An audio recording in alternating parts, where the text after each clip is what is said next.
The corridors of Galactic Military Academy Station Theta 7 fell silent whenever he walked through them.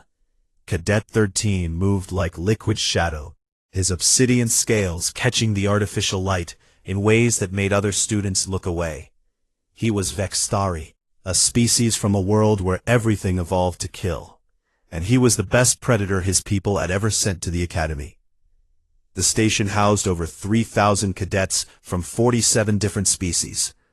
Warriors from the mighty Koldaxi homeworld trained alongside technical specialists from peaceful worlds. Engineers, pilots, strategists, and soldiers all gathered here to learn how to protect the Galactic Union. But none of them were like Cadet 13.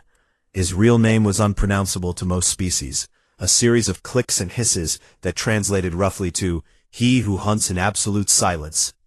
The Academy had simply assigned him the number 13 when he arrived. Some said it was random. Others whispered it was because 12 cadets had requested transfers after meeting him. Cadet 13 stood 7 feet tall when he straightened his spine, though he usually moved in a predatory crouch that made him seem to flow rather than walk. His scales were black as deep space, with occasional flickers of dark purple when light hit them at certain angles. His eyes were vertical slits of burning amber, and they never blinked when he focused on prey. His claws, each the length of a human finger, contained a paralytic venom that could drop a Thrumian giant in seconds. But his most terrifying feature was invisible.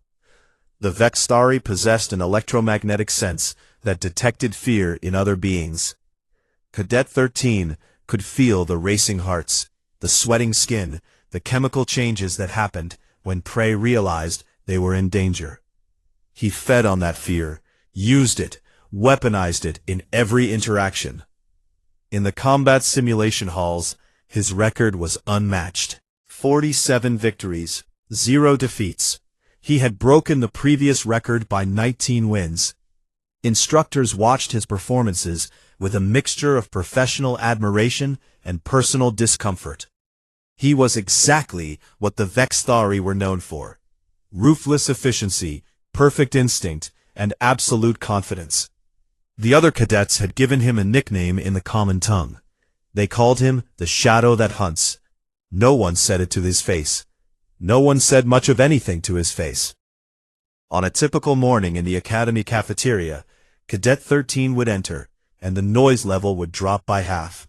Species that prided themselves on their warrior traditions would find reasons to look at their datapads. The Koldaxi, massive beings covered in natural armor plates, would shift slightly away. Even the Quellan, whose crystalline bodies made them nearly indestructible, would dim their internal lights to avoid notice. Cadet 13 never acknowledged this. He would collect his meal, a combination of raw proteins and mineral supplements, and sit alone at a corner table. He would eat efficiently, his tongue occasionally flicking out to taste the air, reading the fear signatures around him like others might read a newsfeed. Then he would leave, and the cafeteria would exhale collectively. His quarters were in the East Wing, Section 12. No one else requested that section anymore. The Academy had eventually stopped trying to assign him roommates after the third one claimed psychological distress. Now Cadet 13 lived alone, which suited him perfectly. Solitude was natural for his species. The Vextari were apex predators, and apex predators hunted alone. In classes, instructors called on him carefully. He always had the right answer. His strategic analyses were flawless, if brutally direct. When asked to plan a hostage rescue, he calculated that sacrificing 3 hostages to eliminate all threats had the highest success probability. When the instructor pointed out that the mission objective was to save the hostages, Cadet 13 had tilted his head and said, "You asked for the optimal tactical solution. You did not specify emotional constraints." The instructor had paused, then moved on to another cadet. There was nothing technically wrong with his answer. That was the problem. Cadet 13 understood that other species found him disturbing. He also did not care. He was not here to make friends or build alliances. He was here to prove that the Vextari deserved their reputation as the galaxy's finest soldiers. He was here to dominate, to show every other species what real predation looked like. And he was succeeding. Then came the morning announcement that changed everything. Commander Phalanx, a distinguished Quellan officer with 3 centuries of service, made the announcement during the General Assembly. All cadets were required to attend these weekly gatherings. Even Cadet 13, who usually positioned himself at the very back of the enormous hall. "Attention all cadets," Commander Phalanx's voice resonated through the space. "The Galactic Council has approved a new species for Academy admission. Humanity has successfully completed the Sentinel trials, and will be joining our institution." A ripple of curiosity moved through the assembled cadets. New species were always interesting. Most of the established members had been part of the Union for generations. Fresh perspectives were rare. Humanity comes from a planet designated Earth in Sector 719. The commander continued. Initial assessments classify them as a moderate death world species with unusual psychological resilience. They have demonstrated adequate technological advancement and military capability. The first human cadet will arrive within the week. Cadet 13 listened with mild interest. Another species meant another opportunity to establish dominance. He accessed the Academy database through his neural implant, pulling up the preliminary file on humans. The images showed bipedal mammals, remarkably similar to several other species in structure. No natural armor, no claws, no venom. They had opposable thumbs and complex vocal capabilities. Their homeworld was rated as Class 4 on the Death World scale, notable mainly for its diverse ecosystem and extreme weather patterns. Cadet 13 dismissed the file. They seemed unremarkable, soft prey species that had somehow developed enough technology to reach the stars. The galaxy was full of such civilizations. They contributed science, art, and philosophy to the Union, while the warrior species like his own provided protection. Around him, other cadets discussed the news with varying degrees of enthusiasm. The Koldaxi were curious about human combat capabilities. The Quellan wondered about their cultural achievements.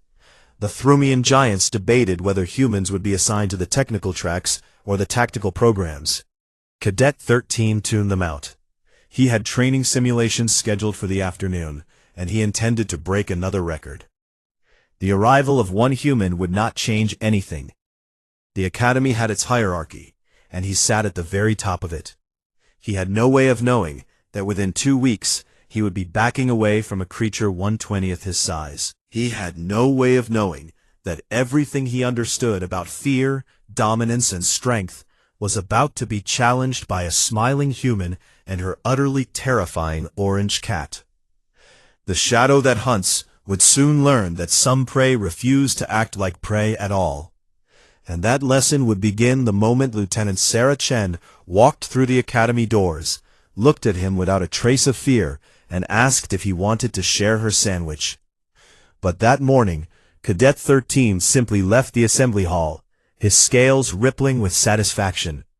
Another day, another opportunity to remind the galaxy what a real predator looked like.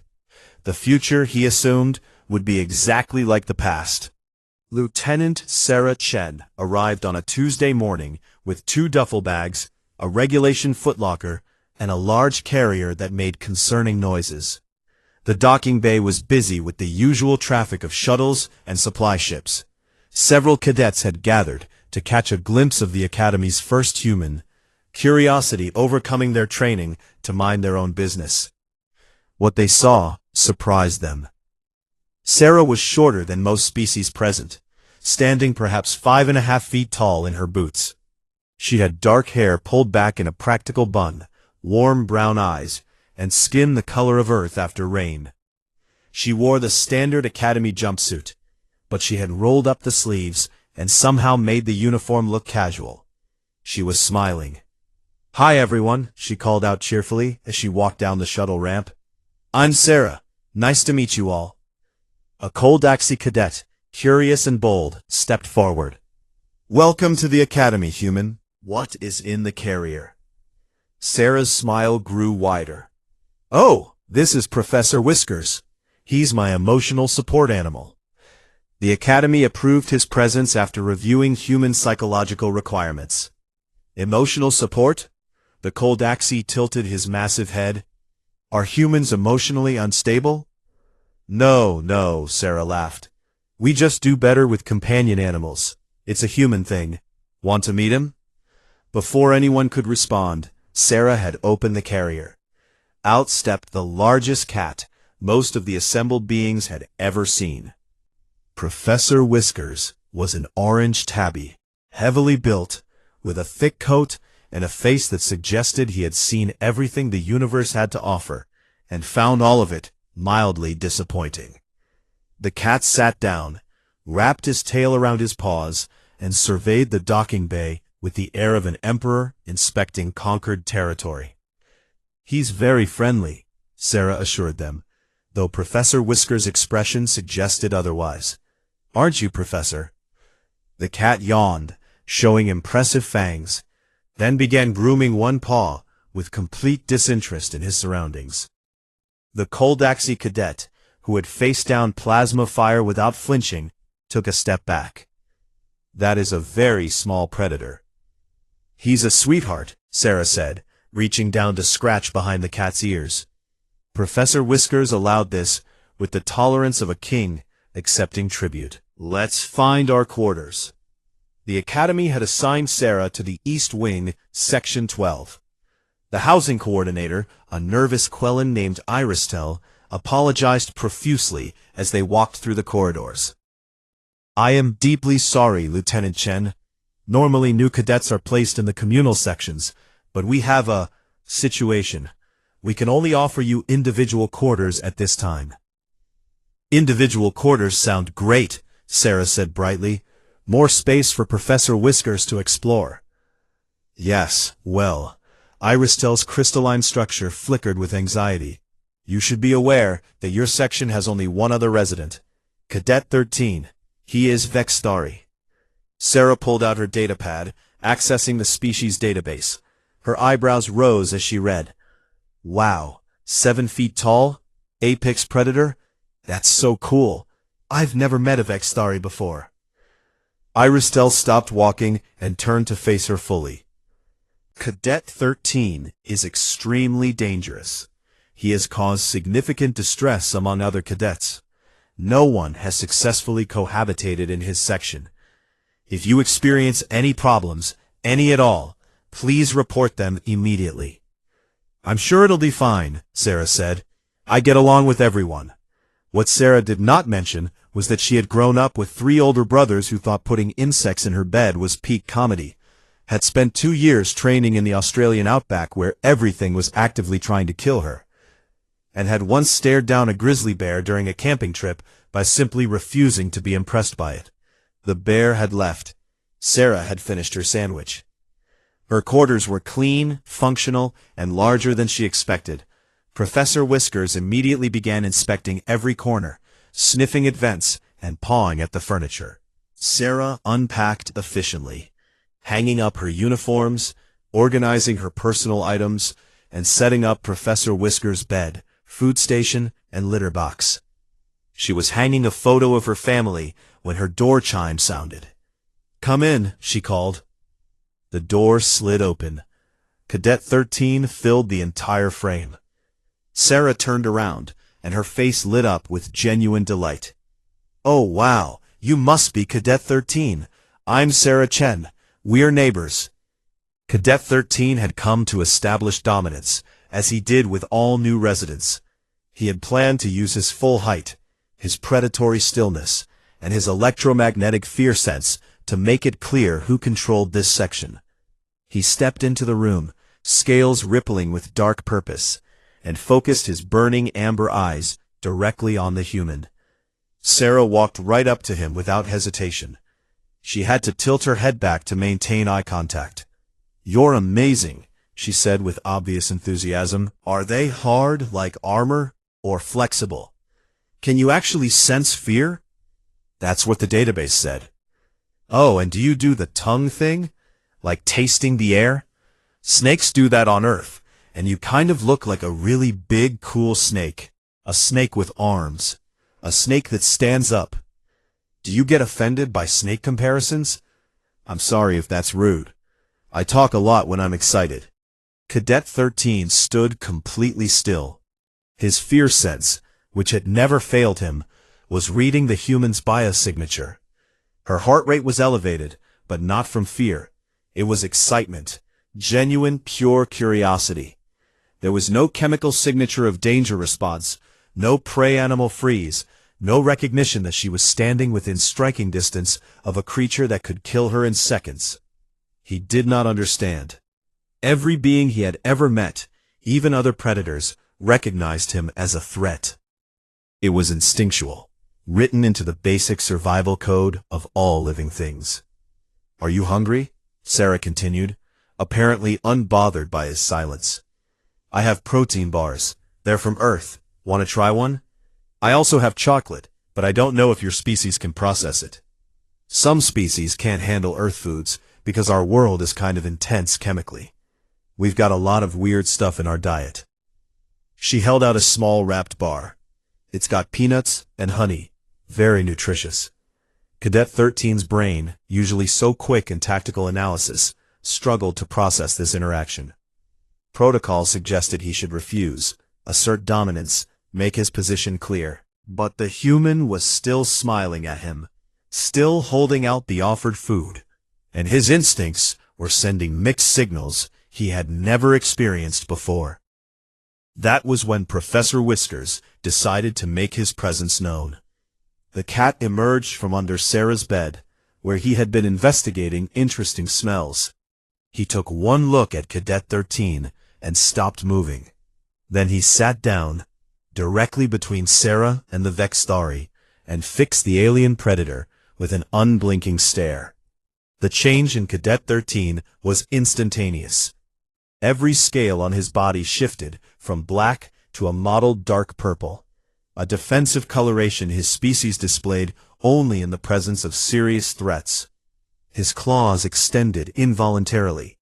His electromagnetic sense, still reading Sarah as non-threatening, was screaming danger signals about the small orange creature sitting calmly on the floor.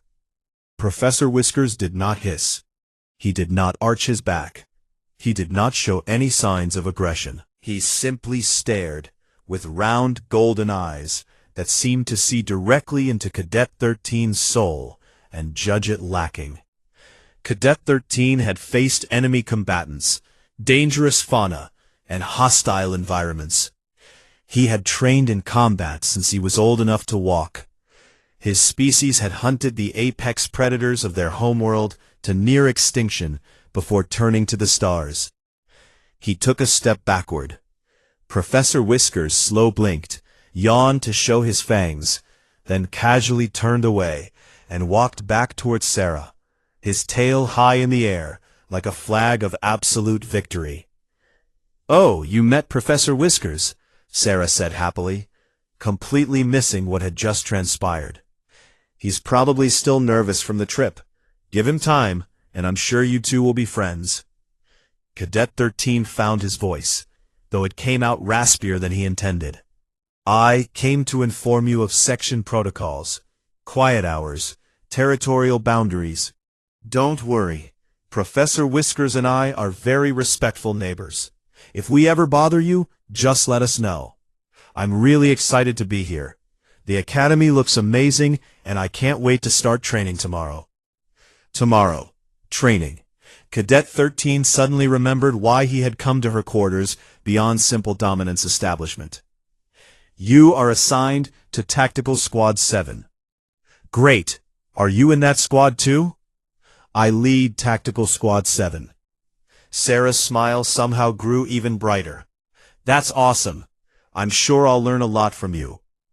Cadet 13 was a predator, a hunter, a warrior trained to face any challenge. But standing in this small human's quarters, with her cheerful enthusiasm and her demon cat watching from the bed, he felt something he had never experienced before. Uncertainty. Training begins at 0600 hours, he said stiffly. Do not be late. I'll be there early, Sarah promised. Thanks for stopping by, 13. Can I call you 13? Or do you prefer Cadet 13? No one had ever asked his preference before. 13 is acceptable, he managed. He left her quarters with as much dignity as he could maintain, which was considerable, given his training, but less than he had arrived with. As the door closed behind him, he heard Sarah talking to her cat. See, Professor? I told you everyone here would be nice. Isn't 13 cool? Wait until I tell the family we're living next to an actual Vextari. Cadet 13 returned to his own quarters and stood in the center of the room for a long moment. Then he accessed his neural implant and pulled up the human database file again. Class 4 Death World. Moderate threats. Nothing remarkable. He flagged the file for review. Something was wrong with that classification. And he absolutely, under no circumstances, was afraid of a cat. The first combat simulation was scheduled for 0800 hours. Cadet 13 arrived at 0745, as was his custom, to review the terrain data and formulate his strategy. He was surprised to find Sarah already there, stretching in the prep area, while Professor Whiskers watched from his carrier. Morning, 13, she called cheerfully. Ready for the sim? He ignored the greeting and focused on his tactical review. The simulation was a standard urban warfare scenario, hostiles in a civilian area, multiple entry points, time pressure. He had run this exact scenario 4 times before. He knew every optimal approach. The other squad members arrived slowly. 5 cadets total, all species that had previously requested transfers from his squad and been denied. A Koldaxi named Thorum, a Quellan named Iris, 2 Thrumian scouts called Breck and Kren, and a small Pixan engineer designated Zeet. They nodded nervously to Cadet 13, then looked surprised to see the human. Attention! Cadet 13's voice cut through the murmurs. New squad member, Lieutenant Sarah Chen, human. Standard tactical protocol applies. I lead, you follow, we succeed. Actually, the simulation instructor, a grizzled Koldaxi veteran named Commander Vex, stepped forward. Today's scenario has a modification. Cadet 13, you will take the south entry. Lieutenant Chen, you will take the north entry. Separate approaches, same objective. Let us see what the human can do. Cadet 13's scales rippled with displeasure, but he nodded. A test, then. The instructor wanted to see the human fail, learn her place, understand the difference between herself and a real warrior. Fine. He would complete his objective perfectly, as always, and she would learn. They entered the simulation pods separately. The world materialized around Cadet 13, a perfect recreation of an urban environment with buildings, streets, and simulated civilians running in panic. Enemy combatants, marked by red tactical overlays, were positioned throughout the area. The objective was clear. Reach the central plaza, neutralize all threats, minimize civilian casualties. Cadet 13 moved like liquid shadow through the streets. His claws found handholds on building walls, allowing him to take the high ground. His electromagnetic sense picked up the enemy positions before his eyes did. He eliminated threats with surgical precision, each movement calculated for maximum efficiency. His venom was simulated, but effective. Dropped enemies instantly. He was perfect. He knew he was perfect. He reached the central plaza in 8 minutes and 43 seconds. Excellent time. 0 civilian casualties. All enemies neutralized. He stood in the plaza, scales settling into satisfied black, and waited for the simulation to end. It did not end. His tactical display showed the objective incomplete. Then he saw it, the north entry indicator. Sarah had not finished yet. Of course, she was probably lost, overwhelmed, or frozen by the complexity of the scenario. He would wait, accept the team completion time, and afterward, explain to her how real combat worked. Then he heard the explosion. Not a weapon explosion, something bigger. His display showed a building collapsing on the north side. What was the human doing? The radio crackled.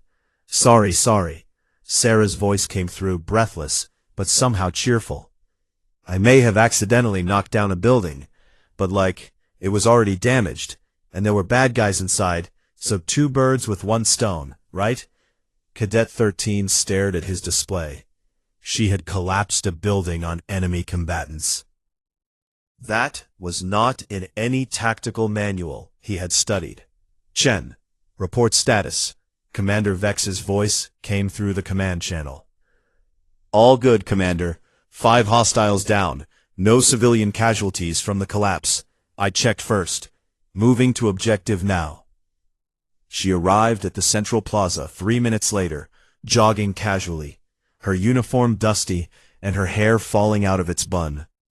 She had a simulated rifle slung over one shoulder, and was carrying what appeared to be a traffic sign as a secondary weapon. Hey 13, she waved at him. You were super fast. I saw your route on the tactical display. Really impressive. The simulation ended. They exited the pods to find the rest of the squad and the instructors staring at the replay screens. Explain your methodology, Lieutenant Chen, Commander Vex said slowly. Sarah shrugged. Well, I figured the direct approach would have too many hostiles, so I looked for structural weaknesses. That building on 4th Street was already damaged, according to the scan data. So I used the heavy weapon station on the 2nd floor, the one the enemies were using, and overloaded it. The explosion took out their position and cleared my path.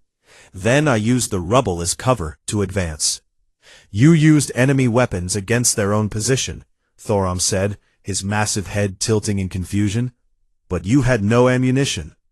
I didn't need to fire it, Sarah explained. I just needed to make it explode. Different approach, same result. Cadet 13 reviewed his own performance data. 8 minutes, 43 seconds. Perfect execution. Then he looked at Sarah's time. 11 minutes, 12 seconds. Slower than him, but given her methodology and the fact that she had literally demolished a building, actually quite efficient. And more disturbing, her civilian casualty count was also 0. She had checked before collapsing the structure. Your approach was unorthodox, Commander Vex said finally, but effective. However, I think you need practice with standard protocols. Next simulation, you will both work together. Same team, same entry point. Cadet 13 felt his competitive instincts surge. Fine. Working together, he would show her how real tactics worked. The next simulation was a rescue scenario. Hostages in a fortified compound. Heavy enemy presence. 30-minute time limit before the hostages were executed. Standard infiltration approach, Cadet 13 explained as they reviewed the terrain. Silent entry, eliminate sentries, reach the hostage location, secure, and extract. That sounds good, Sarah agreed. But what if we cause a distraction first? Draw the enemies away from the hostages. Distractions create chaos. Chaos causes mistakes. But chaos also creates opportunities. If they're all looking one direction, we can go the other direction. Cadet 13 considered this. It was not how he operated, but tactically it had merit. What kind of distraction? Sarah's smile was slightly concerning. Leave that to me. The simulation began. Cadet 13 took position at the east wall, ready to infiltrate. Sarah disappeared toward the west side. He waited for her signal, monitoring his tactical display. The explosion was much larger than he expected. Distraction deployed, Sarah's voice chirped over the radio. You're good to go, 13. Every hostile in the compound was racing toward the west wall, where flames and smoke were billowing into the air. Cadet 13 moved quickly, scaling the east wall with his claws, dropping into the compound. The interior was almost empty. He reached the hostage building in under 2 minutes. The hostages were there, simulated civilians cowering in a locked room. He eliminated the 2 remaining guards efficiently and began the extraction process. Sarah appeared from a ventilation shaft, dusty and grinning. Got lost in the ducts for a minute. This place has a weird layout. Need help with the hostages? Together they escorted the hostages to the extraction point. The enemy forces were still at the west wall, trying to contain the fire Sarah had somehow started. The simulation ended with all hostages rescued, 17 minutes remaining on the clock. Commander Vex reviewed the footage in silence. Then he looked at both of them. Effective teamwork. However, Lieutenant Chen, what did you use to create that explosion? Oh, I found their fuel storage and kind of made it go boom, Sarah said. Is that against the rules? The rules state no use of unauthorized explosives. I didn't use explosives, Sarah pointed out. I used their fuel, which technically they left unsecured, so that's a safety violation on their part. The commander's armored face might have smiled. It was hard to tell with cold Daxi. Creative interpretation. Cadet 13, your assessment? Cadet 13 was methodical in his thinking. The humans' approach was chaotic, unpredictable, and violated at least 7 standard tactical protocols. It was also devastatingly effective. Together, they had achieved the objective faster than he had ever done solo. She is adequate, he said finally. Sarah beamed like he had given her highest honors. Thanks, 13. Over the next week, they ran 12 more simulations. Cadet 13's win record remained perfect, but Sarah was closing the gap. More concerning, when they worked together, their success rate actually increased. Her chaos complemented his precision. Her creativity opened options his linear thinking missed. The other squad members began treating her as an equal, asking her opinions, following her suggestions. Thorum actually laughed at one of her jokes. The squad was becoming cohesive in a way it never had before. Cadet 13 told himself he was not bothered by this. He was simply adapting his tactics to incorporate an unusual element. That was good strategy. But late at night, in his quarters, he would access Earth's database file again. He was reading about human warfare now, about their history, their persistence, their refusal to surrender even when outmatched, about how they hunted, not with speed or strength, but with endurance. They chased prey until it collapsed from exhaustion. And he read about their domesticated animals, about how they had taken wolves, apex predators in their own right, and turned them into loyal companions, about how cats had chosen to live with humans, a partnership between predators. Professor Whiskers had not appeared outside Sarah's quarters again, but sometimes Cadet 13 could feel the cat's presence through the walls, watching, judging, waiting. He still refused to admit he was avoiding that section of the corridor. One evening, Sarah knocked on his door. He answered to find her holding a datapad. Hey, 13, I'm studying Vextari combat history for my cultural relations class. Your people are amazing. But I had a question. It says here that Vextari traditionally hunt alone, but the most successful modern Vextari military units use pack tactics. How did that evolution happen? Cadet 13 stared at her. No one had ever asked him about his species' history before. They were usually too afraid to engage in casual conversation. Adaptation, he said slowly. The galaxy requires cooperation. My people learn to hunt together. That must have been hard, Sarah said thoughtfully. Changing something so fundamental to your nature. But it made you stronger, right? Better together than alone. She smiled at him, wished him good night, and left. Cadet 13 stood in his doorway for a long time after she was gone. Through her open door across the hall, he could see Professor Whiskers sitting in the window, silhouetted against the stars. The cat was looking directly at him. Slowly, carefully, Cadet 13 attempted what Sarah had called a slow blink. A sign of trust, she had said. A cat thing.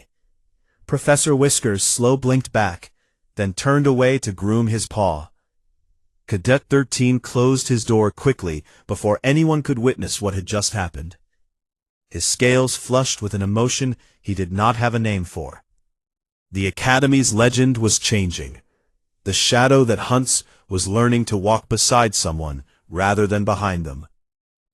And somehow, that felt less like weakness and more like something he could not quite name. Something that might have been friendship. The final examination was supposed to be a controlled simulation. Tactical Squad 7, along with 15 other squads, would be dropped onto the moon-designated Training Ground Zeta for a 72-hour survival exercise. The objective was simple: survive the hostile environment, avoid or neutralize the native predators, and reach the extraction point within the time limit. The Academy had run this exercise for 50 years without serious incident. The moon was carefully monitored, the predators were tracked, and safety teams were always on standby. It was challenging but not truly dangerous. A test of skill, endurance, and teamwork under pressure. That was before the solar flare. Cadet 13 stood in the deployment bay, checking his gear with methodical precision. His squad was ready. Thorum and the Thrumian scouts were reviewing terrain data. Iris was calibrating her environmental sensors. Zeet was triple-checking the communications equipment. And Sarah was sitting cross-legged on the floor, letting Professor Whiskers weave between her legs while she talked to him softly. "Chen," Cadet 13 said sharply, "this is a combat exercise. The creature cannot accompany us." Sarah looked up, surprised. "Oh, I know. Professor Whiskers is staying on the station. I'm just saying goodbye. We've never been apart for 3 whole days before." The cat meowed loudly, as if protesting this fact. "He will survive," Cadet 13 said. "I know. I'm just going to miss him." Sarah scratched behind the cat's ears one last time, then stood and shouldered her pack. "Okay, Professor. Be good for the station staff. I'll be back before you know it." Professor Whiskers stared at Cadet 13 with an intensity that made his scales prickle. The cat's message was clear: keep her safe, or else. He was not sure why he acknowledged a cat's unspoken demand, but it felt necessary. The dropships launched on schedule. 16 squads, scattered across the moon's surface in random locations to prevent cooperation between teams. Tactical Squad 7 was assigned to the Northern Highlands, a rocky region with limited water and aggressive native fauna. The first day went well. They established a secure camp, set up a watch rotation, and began the long trek toward the extraction point. Sarah proved surprisingly competent at wilderness survival, identifying edible plants with her scanner, and finding water sources that even Cadet 13's enhanced senses had missed. "Earth has lots of different environments," she explained as they hiked through a narrow canyon. "My family traveled a lot. I learned to adapt." That night, around their small thermal fire, Sarah shared stories of Earth. She told them about oceans so vast you could not see the other side. About deserts that would kill you in hours without water. About frozen regions where the temperature could freeze flesh in minutes. About creatures called bears, and lions, and crocodiles.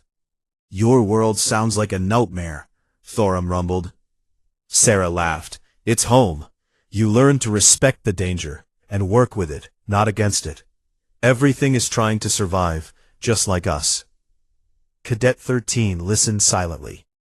He was beginning to understand why the humans showed no fear. She had been forged in danger, shaped by a world that demanded constant adaptation. Fear was not absent in her. It was simply converted into something else: awareness, caution, respect. The second day began normally. They had covered good distance and were ahead of schedule. Then Iris's sensors began screaming warnings. "Solar flare," the Quellan announced, her crystalline body flickering with alarm. "Massive. coming from the system's star. Impact in 7 minutes. Cadet 13 immediately began calculating shelter options. Solar flares could disable electronics, disrupt communications, and at this intensity, potentially cause serious harm to biological systems. There, Sarah pointed to a cave system in the nearby cliff face. Natural shelter. We need to move now. They ran. The squad moved with trained efficiency, reaching the caves just as the first wave of radiation hit. The sky above turned strange colors, purples and greens dancing across the atmosphere. Their communications equipment sparked and died. Zeet's scanner exploded in a shower of sparks. They huddled in the cave for hours while the flare raged outside. When it finally subsided, they emerged to find their situation had drastically changed. All electronics are dead, Zeet reported, examining the fried equipment. Communications, scanners, navigation. Everything. The safety teams will come for us, Thorum said, though he sounded uncertain. No, Cadet 13 said quietly. If the flare was strong enough to destroy our equipment, it destroyed the orbiting safety systems as well. They will need time to restore operations. We are on our own. The squad looked at each other. This had just become real. How far to extraction? Sarah asked. Cadet 13 calculated mentally. 48 kilometers, through Predator territory, with no communications or guidance systems. Then we start walking, Sarah said simply, and we watch each other's backs. The third day was when everything went wrong. They were ambushed by a pack of Zeta Moon's apex predators, creatures the briefing had called Ravagers. 8 feet tall, 6 legs, armored hides, and teeth designed to tear through metal. The briefing had said they were territorial, but avoidant of groups. The briefing was wrong. 6 of them emerged from the rocks, surrounding the squad. Thorum roared a challenge. The Thrumian scouts moved into defensive positions. Iris's body hardened to maximum density. Zeet scrambled for any working weapon. Cadet 13 moved into combat stance, scales shifting to aggressive crimson. He could take 2, maybe 3 of these creatures, but 6, with his squad to protect, the odds were not favorable. Then Sarah did something unexpected. She stepped forward, placed herself between the squad and the largest Ravager, and yelled at the top of her lungs. Not words, just sound. A primal, aggressive challenge that echoed off the canyon walls. The Ravagers hesitated. This small creature was not acting like prey. Sarah grabbed a rock and threw it at the lead Ravager, striking it directly on its armored snout. Get out of here. This is our territory. Go. Cadet 13's fear sense was reading Sarah's biosignature. Her heart was pounding, adrenaline flooding her system. But the signature was not fear. It was aggression.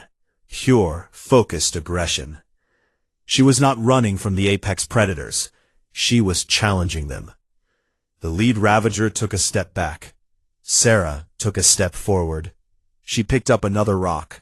She yelled again, louder, adding what sounded like Earth curse words to the mix. The Ravagers, confused by prey that acted like a predator, slowly backed away. They disappeared into the rocks, deciding this particular meal was not worth the effort.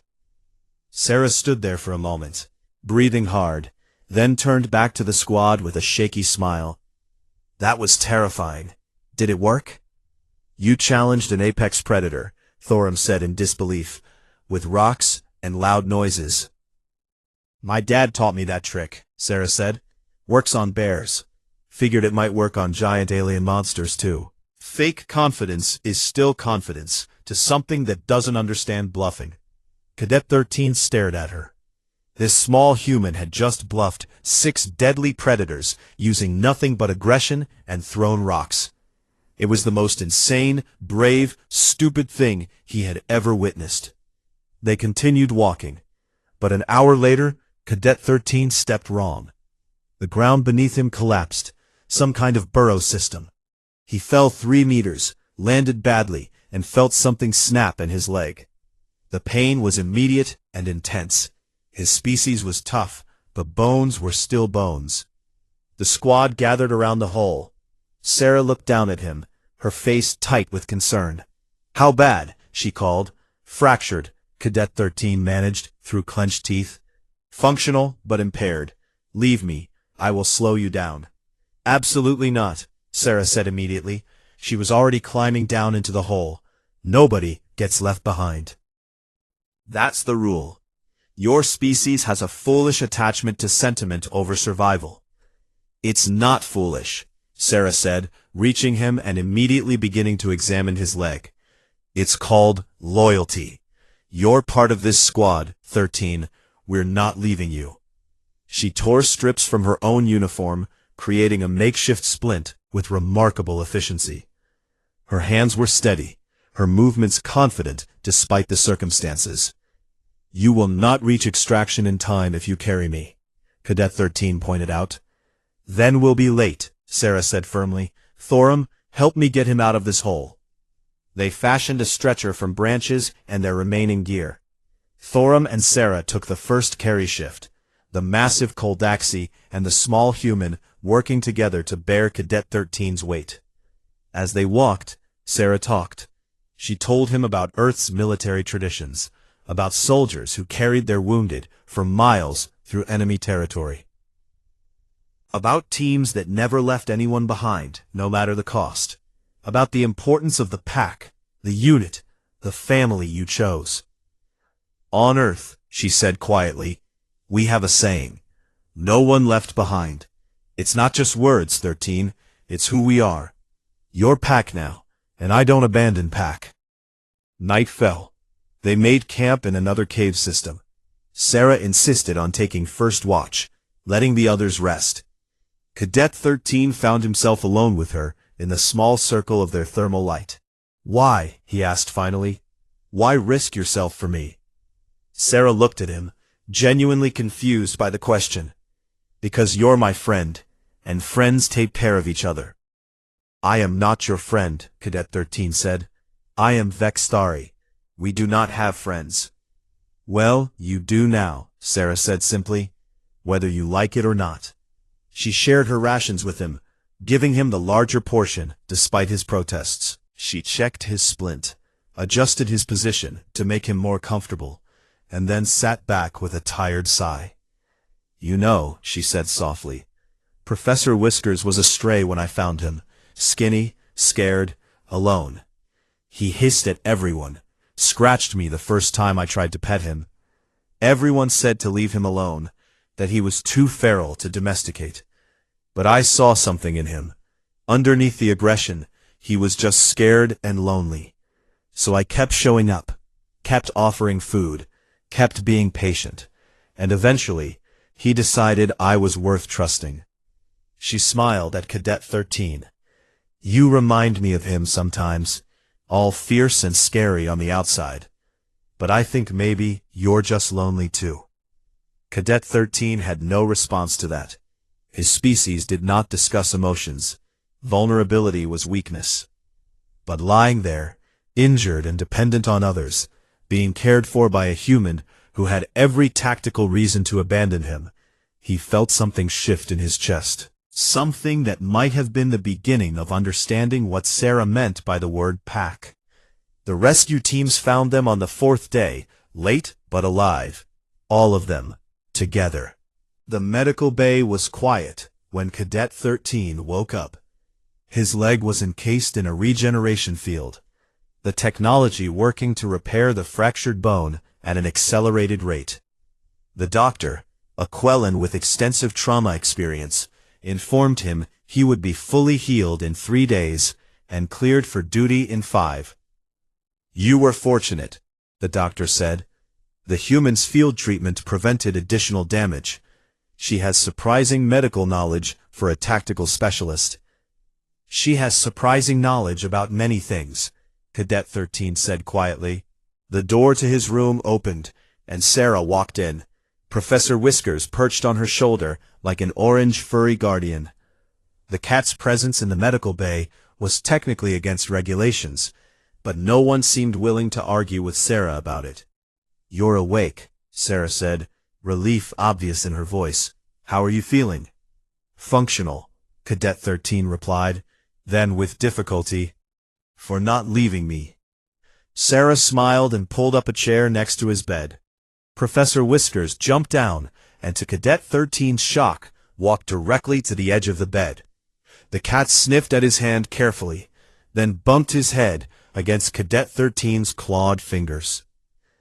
"He was worried about you," Sarah said softly. "He paced the entire time you were out there." Cadet 13 stared at the cat. Professor Whiskers stared back, then slow blinked. After a moment of hesitation, Cadet 13 slow blinked in return. The cat made a rumbling sound that might have been approval, then jumped back to Sarah's shoulder. "The squad is waiting outside," Sarah said. "They wanted to see you, but the doctor said only one visitor at a time. Thorum brought you something called Get Well Rocks from his homeworld. I don't fully understand the tradition, but he seemed very earnest about it. Zeet made you a new scanner, and Iris composed a crystalline harmony in your honor, which apparently is a very big deal for Quellen." Cadet 13 felt something strange happening to his scales. They were shifting through colors he rarely displayed, expressions of emotions he usually suppressed. Gratitude, belonging, connection. "They should not waste resources on me," he said, but his voice lacked conviction. "They're not wasting anything," Sarah said firmly. "They care about you, 13. We all do. You're part of the squad, part of the family." Over the next few days, as his leg healed, the entire dynamic of Tactical Squad 7 came to visit. Thorum brought the rocks and explained their significance in Koldaxi culture, each one representing a strength he saw in Cadet 13. Zeet shyly presented the new scanner and explained all its upgraded features. Iris performed her crystalline harmony, filling the room with sounds that somehow conveyed care and respect without words. The rest of the academy noticed the change too. Cadet 13 was still formidable, still dominant in combat simulations, still the most skilled tactical student in his year. But he was different. He walked through the corridors now, and instead of silence, there were nods of acknowledgement. Other cadets greeted him. Some even asked his advice on techniques. The shadow that hunts was learning to walk in light.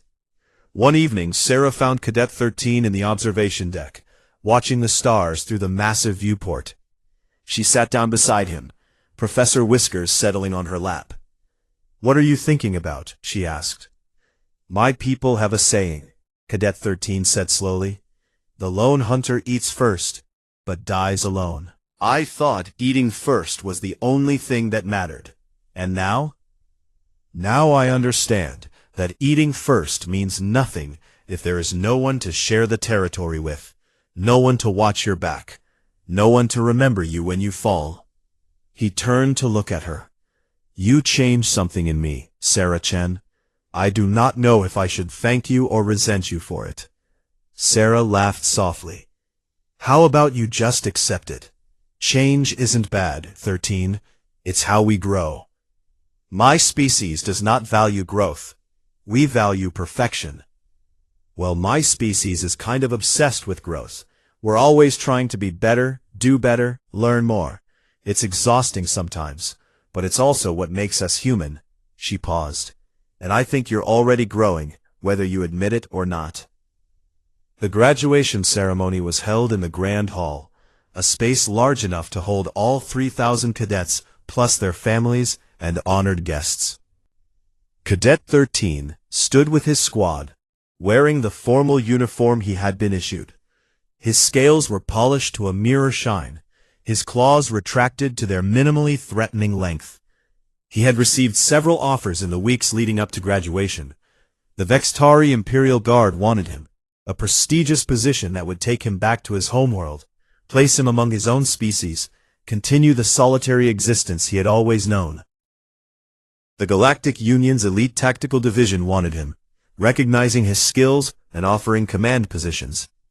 Several mercenary companies had made offers, promising wealth and combat opportunities.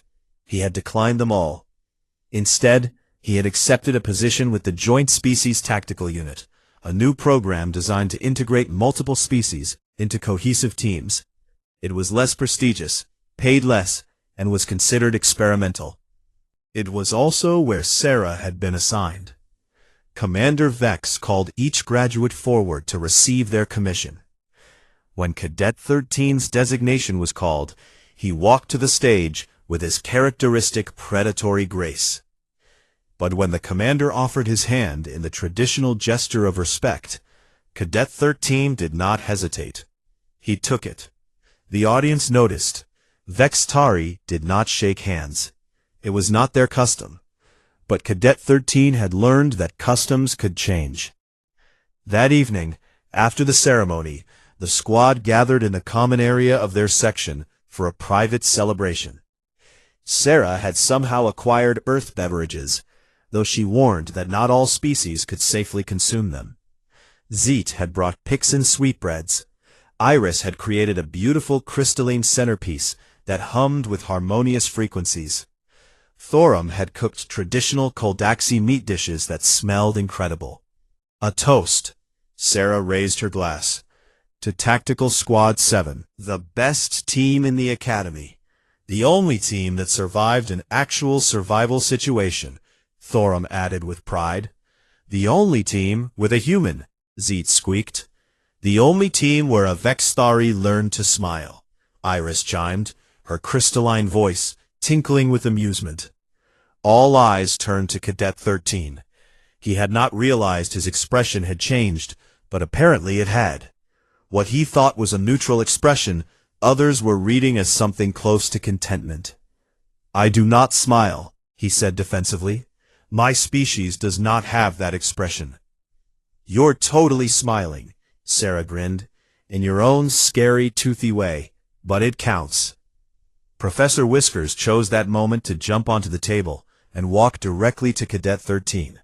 The cat sat down in front of him, stared for a long moment, then slowly stood up on his back legs and patted Cadet 13's arm with one soft paw.